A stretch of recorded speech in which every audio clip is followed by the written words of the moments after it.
how are you fallen from heaven, O Lucifer, son of the morning?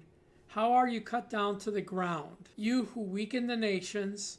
For you have said in your heart, 1, I will ascend into heaven. I will exalt my throne above the stars of God. I will also sit in the mount of the congregation on the farthest side of the north. I will ascend above the heights of the clouds. I will be like the Most High God. Yet you shall be brought down to Sheol, to hell, to the lowest depths of the pit. Those who see you will gaze at you and consider you, saying, is this the man, literally, is this the male, who made the earth to tremble, who shook the kingdoms, who made the world as a wilderness and destroyed the cities, who did not open the house to its prisoners?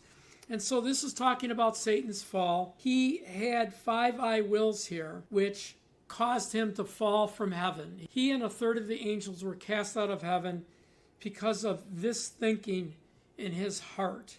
He said, I'll ascend into heaven. I'll exalt my throne above the stars or all the angels of God. I'll be the top angel. He said, I will also sit in the mount of the congregation on the farthest side of the north. That's a position in heaven. And he said, I will ascend above the heights of the clouds, and I will be like the Most High God. So Satan's pride brought him to a place where he loved himself. He had pride, and he thought he did this all on his own. God answers this in Ezekiel 28 with 5 I wills. But the main point of Ezekiel 28 is, Satan, I created you. Satan, I established you. I gave you your position.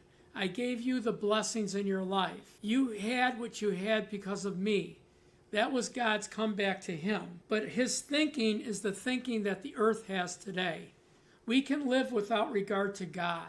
Even though we're created by him and he's the authority over his creation, we can live under our own authority. Satan said to the first couple, you shall not surely die. There's no consequence to your sinning. There's no consequence to your disobedience. There's no downside. God's not going to judge you. He also said you'll be like gods, knowing good and evil. Literally, you'll be like God, determining for yourself what's good and evil. This thinking has permeated humanity because Satan is the god of this world. Even after the resurrection, Satan is the god of this world. When you look at his position, his voice was in the leadership when Jesus was on the earth. Jesus said to the Jews, to the Sadducees, the Pharisees, the leaders of the Jews, you're of your father, the devil. These were guys that had the Bible. These were guys that taught the Bible. But he said, you're of your father, the devil. So here's the thing we need to understand. Satan's voice is more accepted by humans, including Christians, because it's against the things of God. God's things are by faith. Satan's things are of this world and the world system. So we identify more with Satan's voice. Satan's voice makes us more comfortable. Sin is pleasurable, but it doesn't last. It always ends up with death. We need to understand ourselves, and we need to understand what Satan's agenda is. Because initially, it's to steal the word. Secondly, it's to persecute us out of the word. Thirdly, it's to bless us abundantly so that we just disregard God and think it's us. Let's be wise and let's learn.